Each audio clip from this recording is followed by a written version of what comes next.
Battle to the heavens की एक और भी वीडियो में आपका स्वागत है। पिछले एपिसोड में हमने देखा था पिल गैदरिंग कंपटीशन का थर्ड टेस्ट स्टार्ट हो गया था। सभी अल्केमिस्ट अपनी अपनी जगह पर आ गए थे और अपने अपने मेडिसिनल क्वाड्रोन समन कर लिए थे। सभी लोगों ने अपने अपने फ्लेम्स को बुला लिया था, पर फिर इस जगह पर हम लोगों को 3 तरह के खतरनाक फ्लेम्स को दिखाया जाता है और इन तीनों फ्लेम में सबसे सुपीरियर शियोयन का स्ट्रेंज फ्लेम होता है। शियोयन का हेवनली फ्लेम मुगु के हेवनली फ्लेम को डराता है और मुगु के फ्लेम को भागना पड़ता है। अब आगे एपिसोड बिल्कुल इसी सीन से स्टार्ट होती है।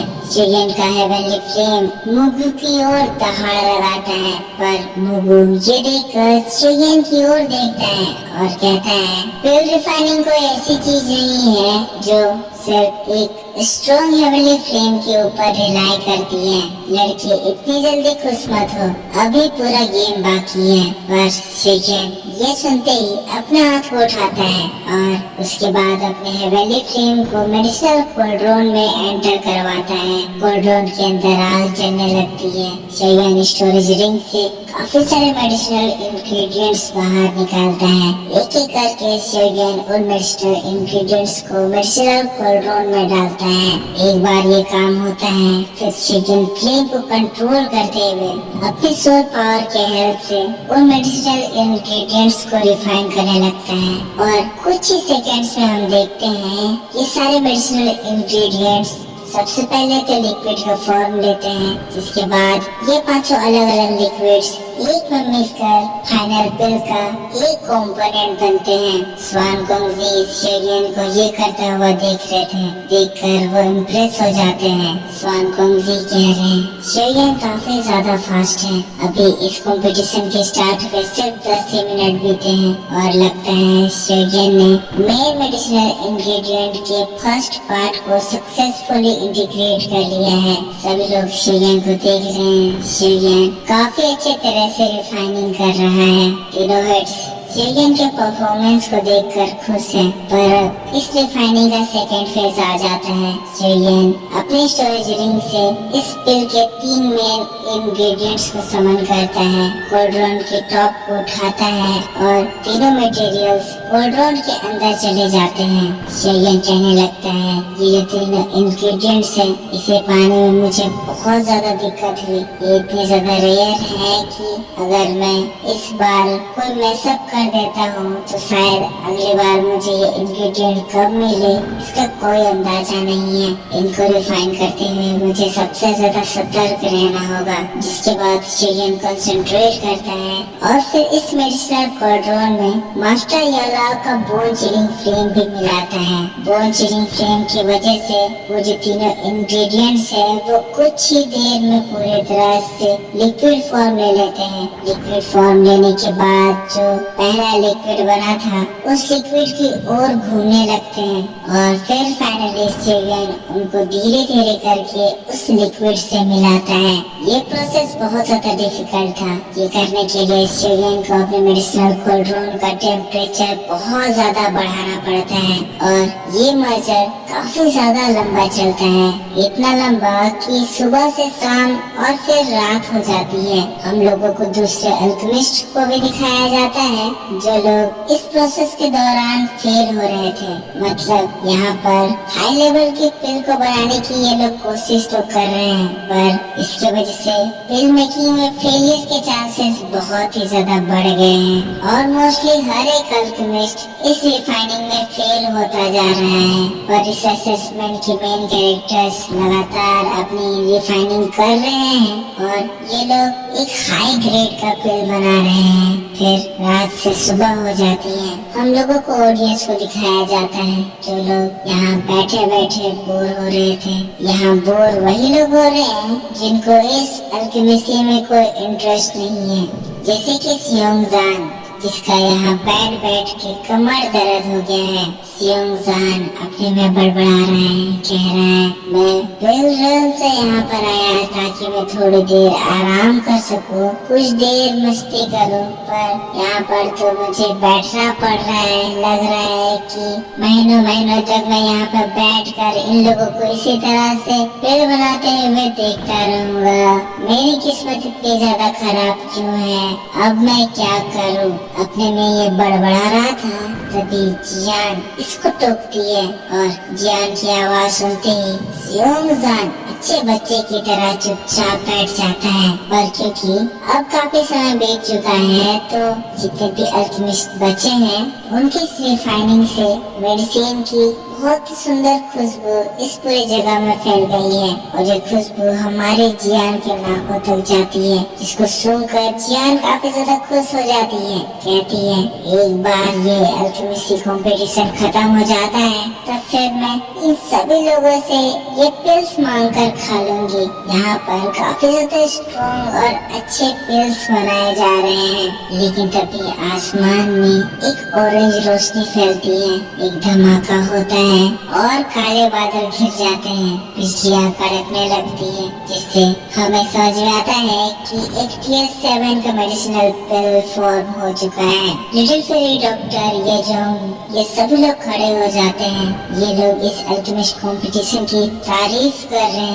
एज एक TS7 का पिल का फॉर्म होना कोई मामूली बात नहीं है और यहाँ पर ये सारे अल्केमिस्ट स्टार्टिंग से ही TS7 के पिल को फॉर्म कर पा रहे हैं। आसमान में इस फॉर्मेशन से जो बिजली बन रही है वो अरीना में जाकर टकरा रही है, पर क्योंकि ये होली पिल सिटी है इस तरह की चीजें यहाँ पर नॉर्मल है, इसलिए इस तरह की सिचुएशन से बचने के लिए पहले से ही यहाँ पर एक टावर बना दिया गया है जो कि अर्थ से कनेक्टेड है, जिससे ये लाइटनिंग लोगों पे नहीं गिर रही है। और ये लाइटनिंग इतनी ज्यादा खतरनाक है कि लोग ये लाइटनिंग देखकर घबरा जा रहे हैं। लोग आपस में बात कर रहे हैं कि यहाँ पर एक टावर ना होता तो आज हम लोग इन लाइटनिंग से मारे जाते।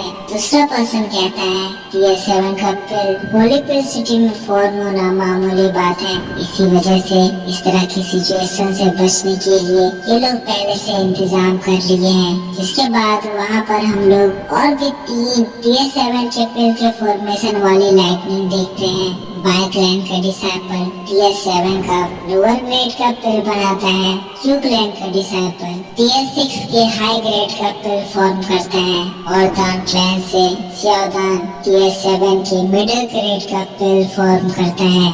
इस फॉर्मेशन को देखकर सभी लोग हैरान थे, कह रहे थे जब ये लोग इस तरह का पिल फॉर्म कर पाए हैं तो बाकी के लोग जो बच गए हैं वो किस तरह का पिल फॉर्म करेंगे। ये कंपटीशन वाकई में बहुत ज्यादा इंटरेस्टिंग होता जा रहा है। कौन इस कंपटीशन का फाइनल विनर होगा ये जानना बहुत ही ज्यादा मुश्किल है। जिसके बाद एक और रोशनी आसमान तक जाती है और एक तगड़ी लाइटनिंग स्ट्राइक होती है। ये लाइटनिंग थी सोंगचिंग के पिल के फॉर्मेशन की। सोंगचिंग अपना पिल दिखाता है। सभी लोग हैरान थे क्योंकि सोंगचिंग ने इस जगह पर TS7 के हाई ग्रेड का पिल फॉर्म किया था। लेकिन फिर अचानक से एक और धमाका होता है और हम लोगों को दान चैन को दिखाया जाता है।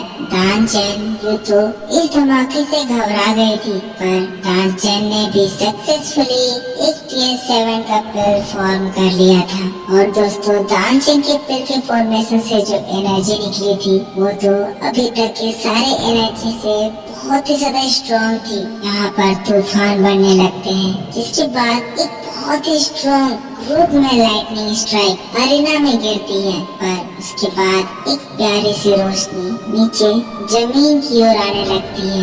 ये उस पिल की रोशनी थी। पता चलता है यहाँ एक Tier 8 का पिल फॉर्म हो चुका है। इस पिल को देखकर दानचैन के परफॉर्मेंस को देखकर तो स्वान कोंग जी भी इम्प्रेस हो जाते हैं। कहते हैं ये लड़की दानचैन दान फैमिली की सच में एक जीनियस है, जिसका टैलेंट तो बहुत ही ज्यादा एक्स्ट्रा ऑर्डिनरी है। ये TS7 की अल्केमिस्ट होकर एक Tier 8 का पिल फॉर्म कर ले रही है। ये बात बहुत ज्यादा काबिले तारीफ है, जिसकी वजह से यहाँ पर 2 कलर के थंडरस्टॉर्म गिरे। जो सेकंड हेड है वो कहने लगती है, हाँ, एक टियर 7 के पिल और एक टियर 8 के पिल में सिर्फ 1 नंबर का फर्क है, पर असल में ये फर्क इतना ज्यादा बड़ा होता है जिसको अर्थ एंड हेवन के बीच की डिस्टेंस से भी नापा जा सकता है। जिसके बाद तीसरे हेड कहते हैं, ये 8 लेवल के पिल में 2 कलर्स थे। जितने ज्यादा कलर्स दिखाए जाते हैं उतनी अच्छी उस पिल की क्वालिटी होती है। दानचैन ने 2 कलर्स शो करे, इसका मतलब दानचैन यंगर जनरेशन की एक वर्दी लीडर हो सकती है। दानचैन भी अपने पिल को देखकर काफी ज्यादा खुश है। उसकी पिल चमक रही है, पिल बहुत ही ज्यादा अच्छी और हाई क्वालिटी की बनी है। हम लोगों को सोयिंग को भी दिखाया जाता है, जो कि दानचैन के पिल को देखकर उसकी तारीफ करती है, कहती है, सिस्टर दानचैन, तुमने इन सालों में काफी ज्यादा प्रोग्रेस किया है। तुमने एक टियर 8 का पिल बना लिया, पर मैं भी इतनी जल्दी हार नहीं मानूंगी। जिसके बाद अपने मन में कहने लगती है, मैं भी इस जगह पर एक हाई ग्रेड का टियर 8 का पिल फॉर्म करूंगी। पिल टावर में मेरी इतने सालों की मेहनत, इतनी हार्ड ट्रेनिंग, मुझे इसका रिजल्ट दिखाना होगा। जिसके बाद सोयिंग कंसंट्रेट करती है और फिर उसके मेडिसिनल कोल्ड रूम से भी एक रेड रोशनी बाहर निकलती है। ये रोशनी तो पूरे आसमान को ब्लड रेड कलर से ढक देती है। तुरंत ही इस जगह 2 कलर्स फॉर्म होते हैं, पर उसी के साथ तीसरा कलर भी फॉर्म हो जाता है और एक स्ट्रॉन्ग लाइटनिंग टावर पर गिरती है। जिस समझ में आता है कि सोयिंग ने एक टियर 8 लेवल का पिल तो फॉर्म करा है, पर ये पिल दानचैन के पिल से भी बहुत ज्यादा हाई क्वालिटी का है। सभी लोग सोयिंग की इस परफॉर्मेंस को देखकर पागल हो गए हैं, चिल्ला रहे हैं, आखिर हम लोग आज क्या क्या देखेंगे। सो फैमिली, सोयिंग तो कमाल की है। और दोस्तों, बस इसी बात के साथ बेड्स ऑफ द हेवंस का ये वीडियो इस जगह पर खत्म हो जाता है। तो इस तरह से सारे अल्केमिस्ट खतरनाक पिल बना रहे हैं, पर अभी भी कुछ अल्केमिस्ट बाकी हैं जिनकी परफॉर्मेंस देखकर हम लोग भी पागल होने वाले हैं। तो वो वाली वीडियो तो हम लोगों को कल सुबह देखने को मिलेगी। तो अगर आपको ये वीडियो पसंद आया है तो इसके ऊपर एक लाइक कर देना, कमेंट करके बताना कि वीडियो कैसा लगा और फेक चैनल से सावधान रहना। मेरा चैनल गोडो ताकू है जिसपे ये वीडियो जा रही है, तो उसी चैनल पर देखना। चैनल का नाम हमेशा चेक कर लेना। मिलता हूँ मैं आपसे नेक्स्ट वीडियो में। चैनल को सब्सक्राइब करके बेल आइकन ऑन कर लेना और मैं मिलूंगा एक डिटेल एक्सप्लेनेशन के साथ आपसे कल सुबह। तब तक के लिए take care, bye bye and